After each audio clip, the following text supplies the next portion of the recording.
Со османлиското освојување на Македонија и на целиот Балкански полуостров настануваат крупни промени во уредувањето и во секојдневниот живот на луѓето. Значи, веднаш по освојувањето најголемите македонски градови добиваат муслимански жители и бројот на тоа муслиманско население за кратко време станува побројно од христијанското население. Победата на една муслиманска империја над балканските христијански држави предизвикала културен шок кај сите балкански народи.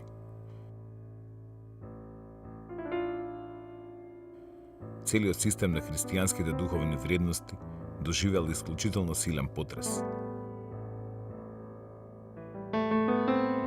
Во речиси сите сфери од животот настанале такви промени што по својот интензитет може да се споредат со промените настанати на овие простори со доселувањето на словените. Отца и Сина.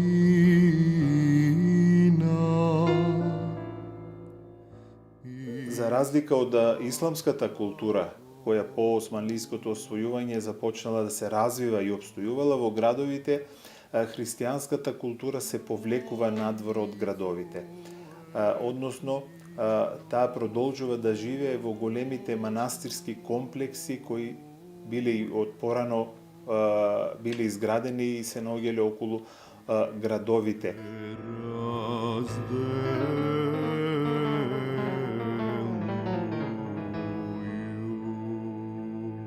Културата, писменоста и книжевната традиција на македонското христијанско население биле нераскинливо поврзани со манастирите и црквите. Во нивниот состав функционираат книжевните школи и манастирските препишувачки центри, што продолжиле да ја негуваат христијанската духовна култура и словенската писменост преку ракописни книги, молитвеници и житија на христијанските светци. Подоцна, во 16 век, во манастирските скрипториуми се врши препишување на минеи и пролози во стихувана форма, разни историски преписи, патеписи и епистоларни состави. Лесновскиот манастир, манастирот Матејче, Свети Прохор Пчински, Слепче, Трескавец, Пречиста и Јован Бигорски, располагајќи со голем број словенски ракописи, продолжиле со традицијата на препишување.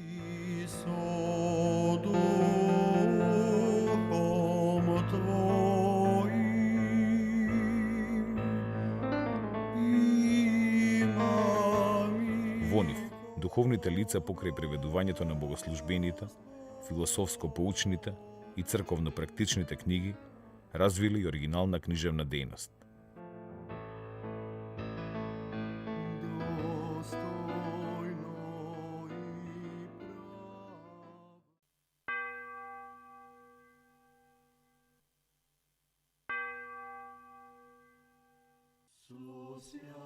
На југозападните падини на Осогово, во селото Лесново, подигнат од деспотот Јован Оливер во 1341 година, врз темелите на постара базилика, се наоѓа Лесновскиот манастир.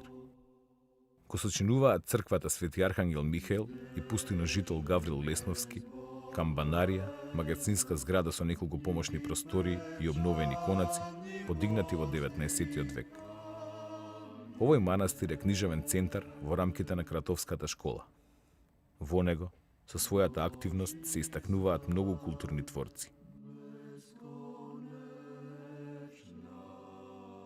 Еден од нив е Димитар Кратовски, кој го напишал поговорот на номоканонот за потребите на Охридската архиепископија по барање на Охридскиот архиепископ Доротеј со словенско потекло.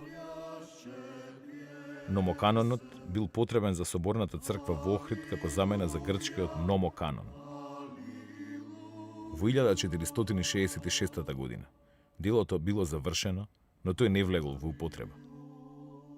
Султанот Мехмед II го протерал Доротеј со неколку охридски првенци во Мала Азија, поради нивните антиосманлиски активности. Од овој препис се зачувани само 10 листови и тие се чуваат во Народната библиотека во Москва.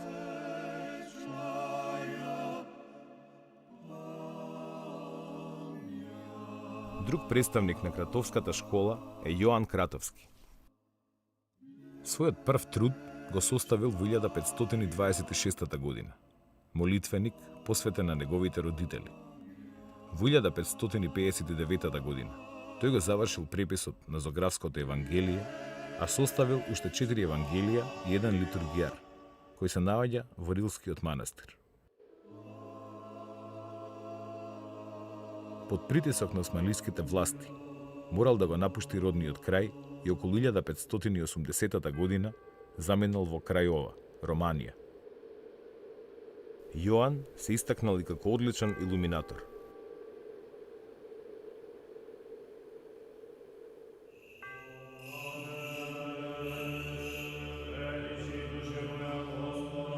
На југоисточните падини на планината Скопска Црна Гора, од незината Кумановска страна, е подигнат манастирот Матејче.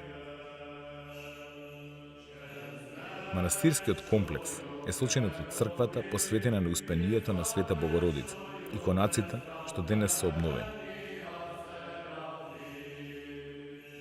Историски, незината градба ја започнува цар Душа. Матејче бил духовен и книжевен дом на познатиот ерудит Владислав Граматик од 15 век. Негов прв познат и зачуван труд е ракописниот зборник Предели, кој содржи 23 статии со јасен антикатолички став. Тој го составил и така наречениот Загребски зборник, познат по својата орнаментика и одбраните текстови од најразлични византиски автори. Покрај препишувачката и преведувачката дејност, негов значаен авторски текст е пренесувањето на моштите на Иван Рилски од Трново во Рилскиот манастир. Во него со жалење пишува за турското освојување и посебно се задржува на обновувањето на Рилскиот манастир.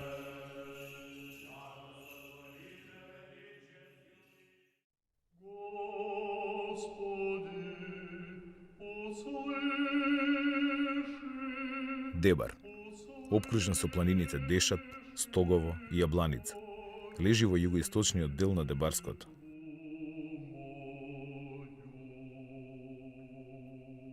Црковниот живот во овој регион од секогаш бил солидно организиран. Келините училишта и препишувачките центри во неговата околина создаваат духовна клима за продолжување и развој на христијанско-словенската писменост и култура.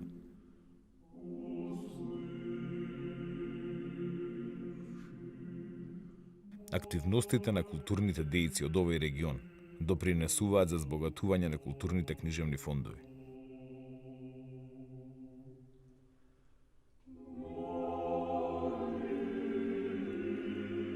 Во 16 век, од Дебарската школа, со својата книжевна активност се издвојува Висарион Дебарски.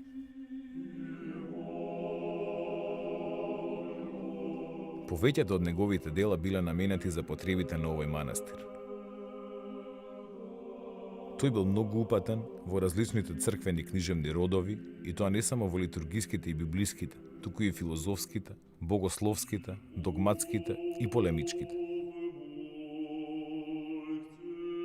Висарион Дебарски не се задржувал само на припишувачката дејност, туку правил избор од текстовите, компилирал со поинтересните содржини, зголемувајќи го бројот на мешовитите зборници од 16 век.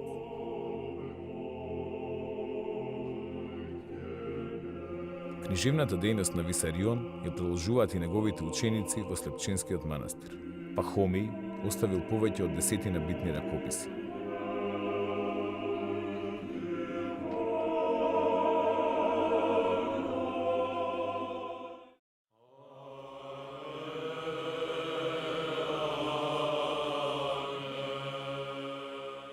Припишувачката традиција обстојува и понатаму и во другите манастири. Така во манастирот на Горичане бил познат книжевникот Радин. Богатата и уште од порано втемелена словенска писменост и книжевна традиција во Македонија продолжила и по целосното османлиско завладување на Балканскиот полуостров.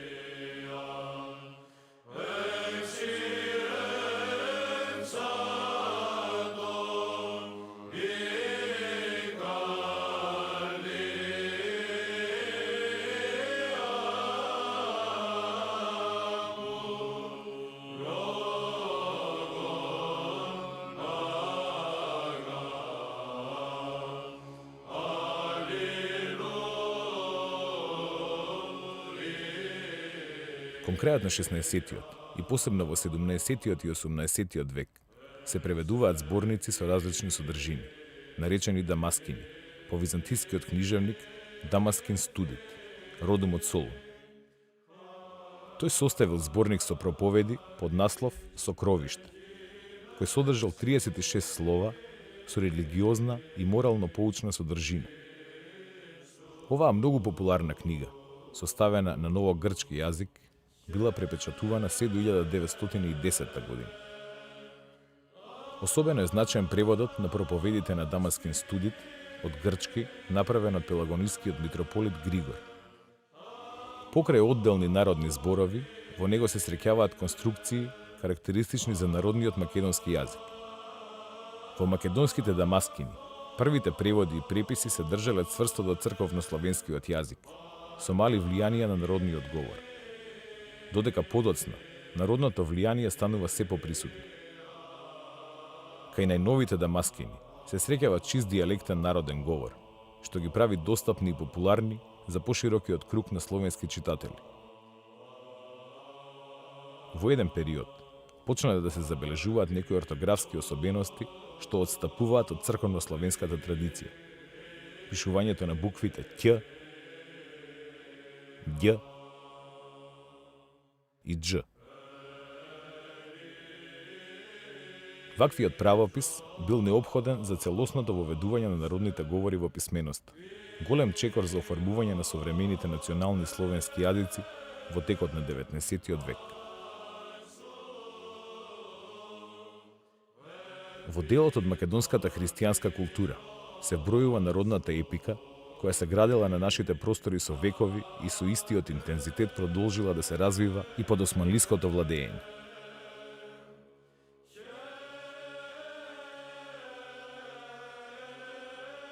Во народните епови се опеваат популарните борци против османлиите: Марко Крале, Болен Дојчин, Момчил Војвода, потоа Секула Детенце, Груица Детенце и други. Кон овие епски песни подоцна се додаваат и народните песни за ајдуцки и комитски водачи. Во устната народна проза, покрај бројните творби со содржина за тешкиот живот на поробениот, посебно место зазема ликот на Итар Пео, во кој било сликана народната мудрост, итрина и сноодливост. Овој народен јунак историски не е потврден, а сепак во него е символизиран заштитникот на обичниот сиромашен човек наспроти неправедните, скржавите и богатите моќници.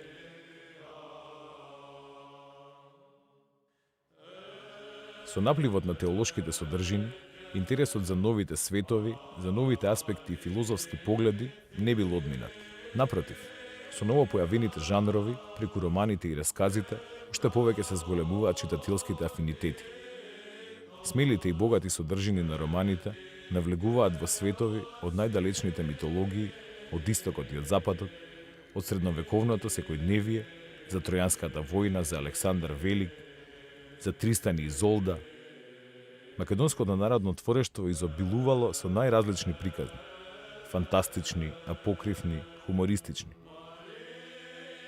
Македонското устно народно творештво било мощно богато, разновидно и блиско на творештвото на другите балкански народи. Првите 3 познати запишани македонски песни, регистрирани со грчки алфабет во околината на Костур, биле проткаени со лирска тематика.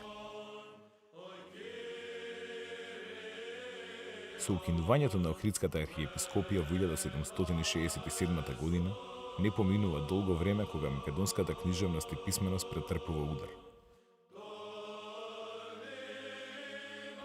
Грчките владици се повеќе го заменуваат црковно-славенскиот јазик во литургијата со грчкиот. Келините училишта се затвараат, а учителите се протеруваат.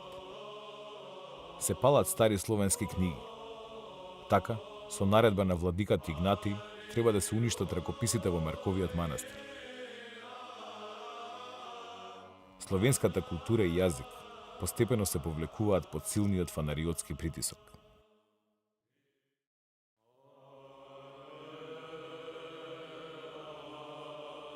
Во османлиската држава доминантна вера била исламот, поданиците христијани биле и евреи биле граѓани од Торет.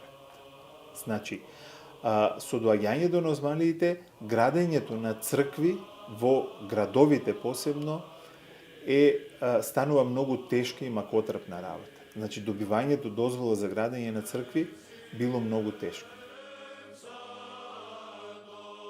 Градењето на нови цркви продолжува со намалено темпо и поинакви карактеристики.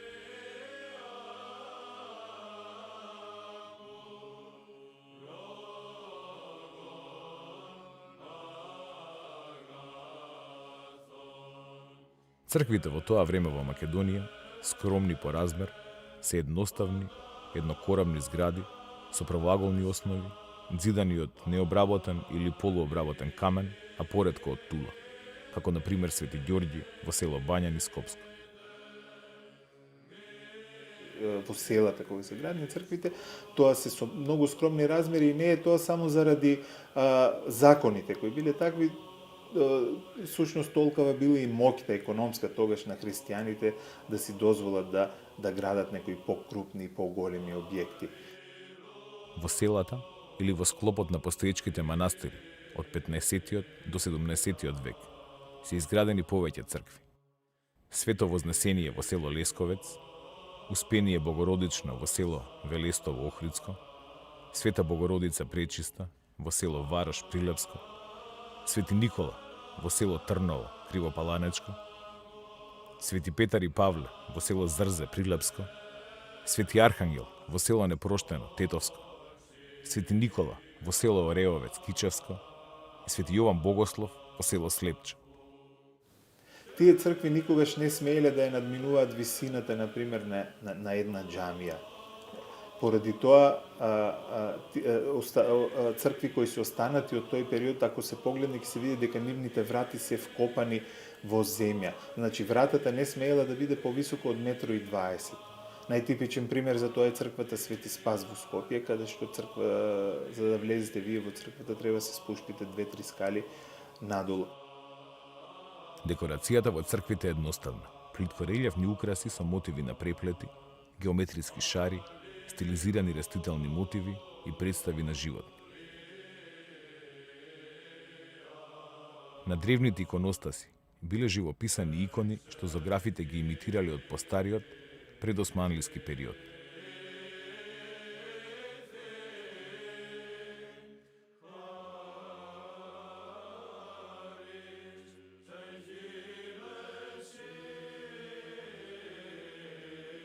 Во 18 век се обновуваат веќе постоечки црковни објекти. Црквата на манастирот Свети Јован Бигорски, изградена во 1713 година, е обновена во 1743 година од јеромонахот Иларион, а подоцна во 1800 година поправена од монахот Митрофан.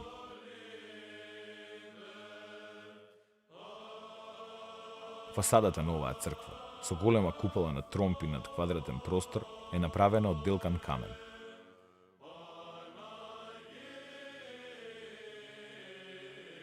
Црквата, во форма на трикорамна базилика, Света Богородица, во Роженскиот манастир, е обновена во 1715 година, а во 18 век обновена и црквата на манастирот Свети Наум, каде е запазено традиционалното градење со камен и тула.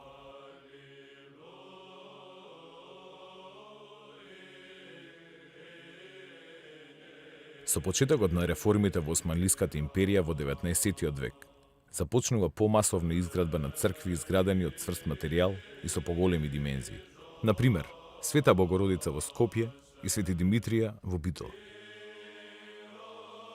Османлиските документи од овој период се приполни со одобренија за изградба на нови цркви и манастири или пак за реновирање на веќе постоечките христијански храмови.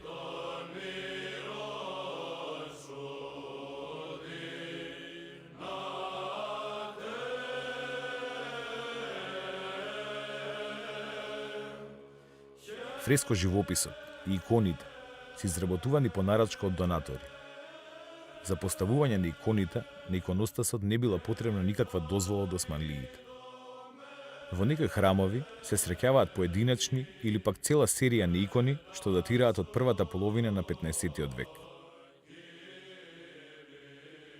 Добар пример се иконите работени за иконостасот на манастирскиот храм посветен на Свето Преображение во прилепското село Зрзе. Од иконостасот на храмот се зачувани двете престолни икони со представите на Исус Христос Спасител и животодавец и Богородица Пелагонитиса. Оваа икона, по своите ликовни и иконографски вредности, спаѓа во редот на највисоките дострели на иконописното сликарство во периодот на првите децении од 15-тиот век. Другата икона од овој период се наоѓа во црквата Богородица Перивлептос во Охрид, на која се представени свети Климент Охридски и свети Наум. Живописувањето на храмовите најпрво било обновено во Охридскиот центар во 15-тиот век, и тоа во пештерните храмови посветени на Архангел Михаил во селото Радожда и Свети Спас во близина на село Вишни и двете во околината на Струга. Подоцна се живописани во новоизградениот храм посветен на Свети Илија во селото Елшани, Охридско, во пештерниот храм посветен на Богородица Милослива, на југозападниот дел на Преспанското езеро и така натаму. Овие фреско живописи се сликани под влијание на претходните постери школи и се со многу послаб квалитет. Локалните и самоуки мајстори во 30-тите години на 15-тиот век го заживуваат фрескописот во манастирските центри Трескавец и Зрзе, а подоцна во 15-тиот и 16-тиот век околу центарот на Свети Гаврило Лесновски во регионот на Злетово. Сликарите, започнувајќи во средината на 18-тиот и низ целиот 19-ти век, постепено ја напуштаат старата техника на фрескописување и ја заменуваат со сликање со бои, со што го забрзуваат сликањето.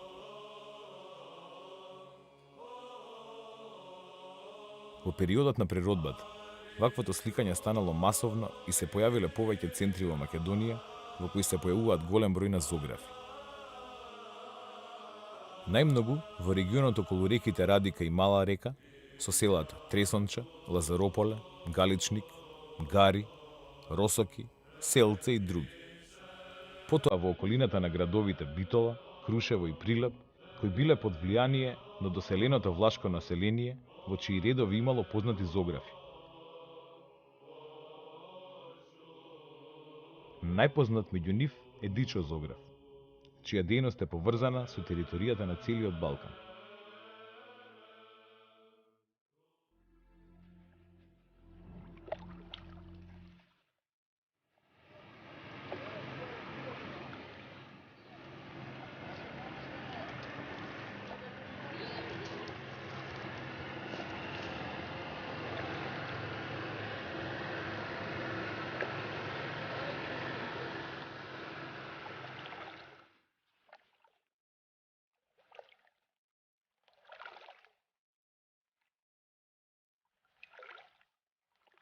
Промените, настанети со османлиското освојување, во помал степен се одразиле во начинот на секојдневниот живот на христијаните. Овде постепено биле попримени одредени ориентални елементи. Исхраната останува иста, најмногу житарици, зеленчук, овошје, млечни производи и јајца. Јадењата со месо биле помалку застапени, што било резултат на економската положба на населението и строгите верски прописи за великденските и божитните пости, како и постењето во одредени денови од седмицата.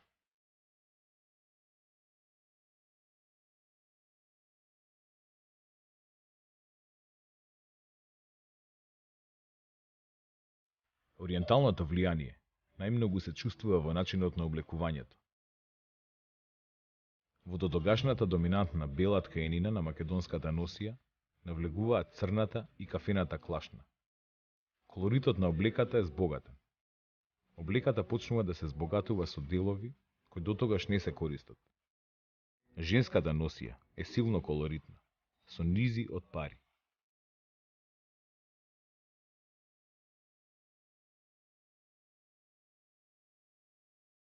Со самото доаѓање на муслимани, жители на македонските градови, започнува да се менува и физиономијата на средновековните христијански градови, кои имале многу поинаков изглед и кои во најголем број случаеви биле ограничени само на тврдините. Живеалиштата, кои дотогаш биле составени од една просторија, постепено се трансформираат и се зголемуваат, а особено градската куќа, која добива уште еден кат во висина и чардак.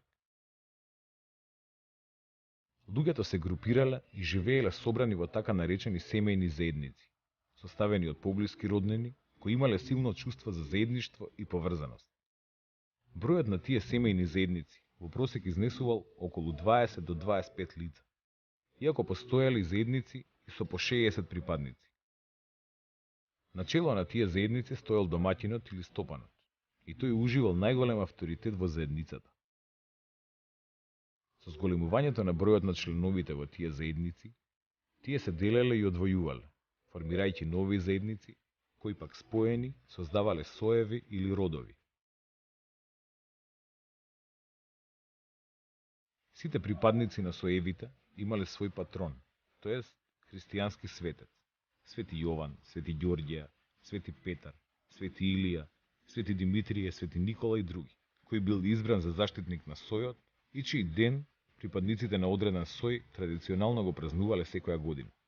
Честопати, тие традиционални христијански слави биле проткаени со пагански елементи, како што било принесувањето жртви.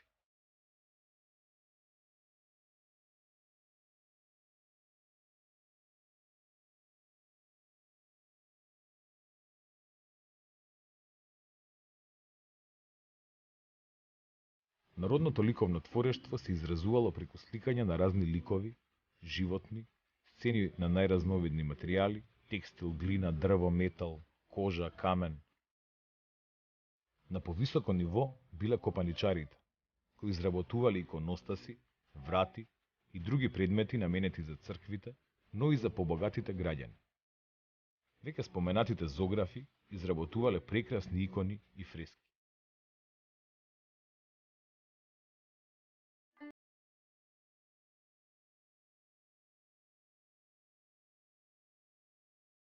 Во македонските градови никнува една специфична духовна и материјална култура, во која се измешала затекнатата стара традиција со традицијата на новодојденците.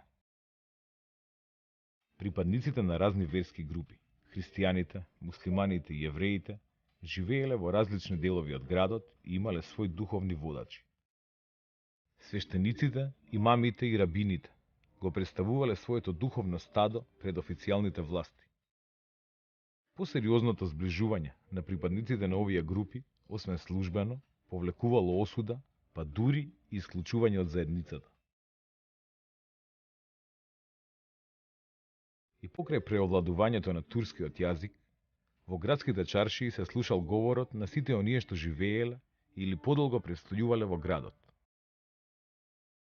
Македонските градови, всушност и останатите балкански, османлиски градови, по освојувањето добиваат една многу интересна синкретичка цивилизација, би рекол јас.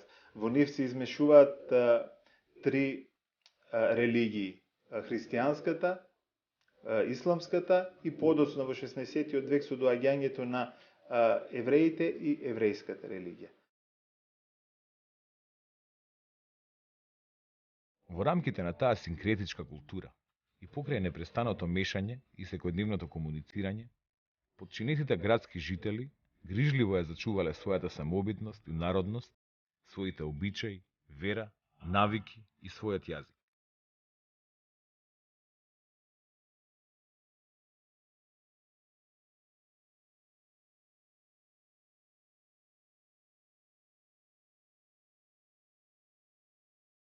Динамичната сила на исламот непрестано ќе ја развива својата култура и уметност врз културните традиции на поробениот народ.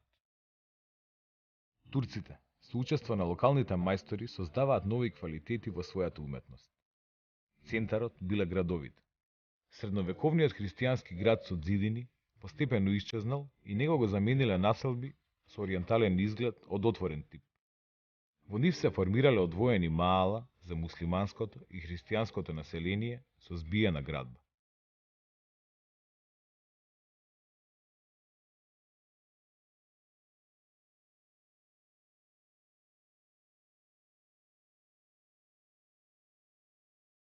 Како Како работна и трговска зона се развила и чаршијата, со групирани дуќани и разновидни занаети.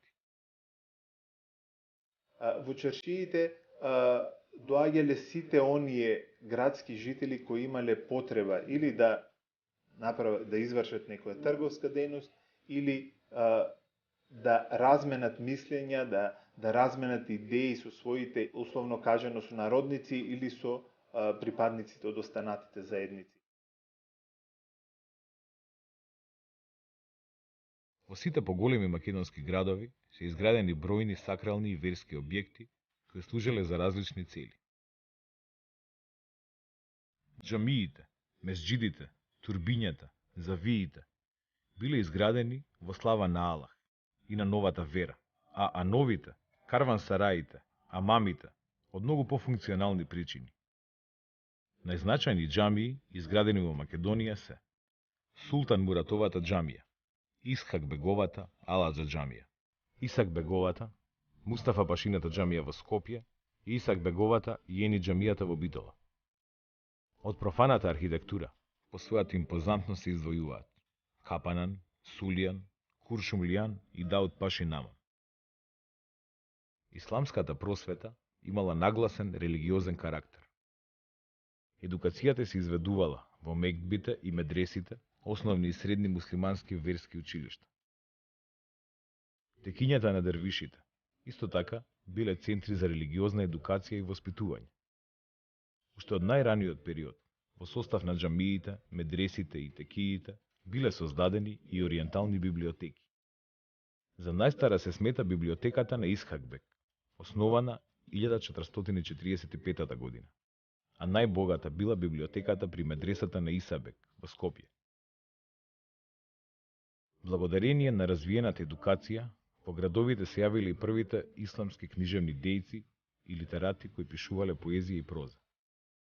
Само во Скопје се издигнале неколку познати литерарни дејци, како што биле Атаи Ускуби, Исак Челеби, Вејси Ефенди и други.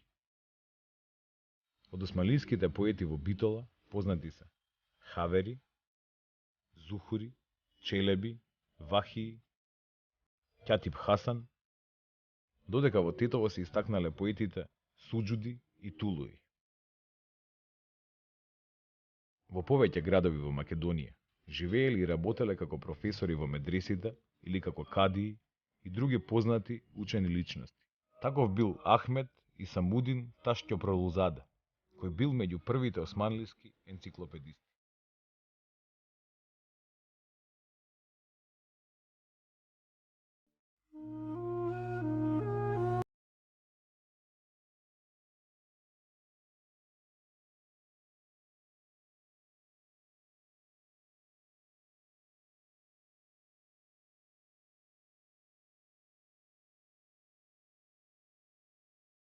Тие основале своји образовни институции во кои се развивала теологијата, астрономијата, филозофијата и математиката.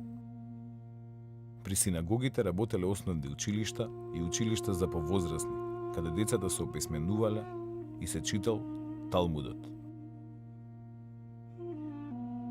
Најважен духовен центар на евреите во Македонија бил Солун. Во тој град творил и Дон Јуда Беневиста, еден од најучените и најбогати евреи во тоа време. Тој создал голема библиотека и ја основал Солунската Талмудска академија. Присуството на евреите означува огромен придонес за целокупната култура во Македонија.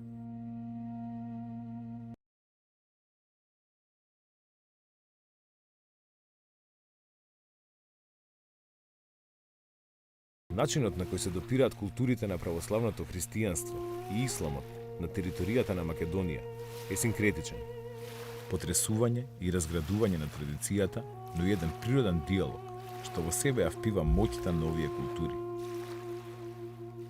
Тоа не е само остаток од минатото.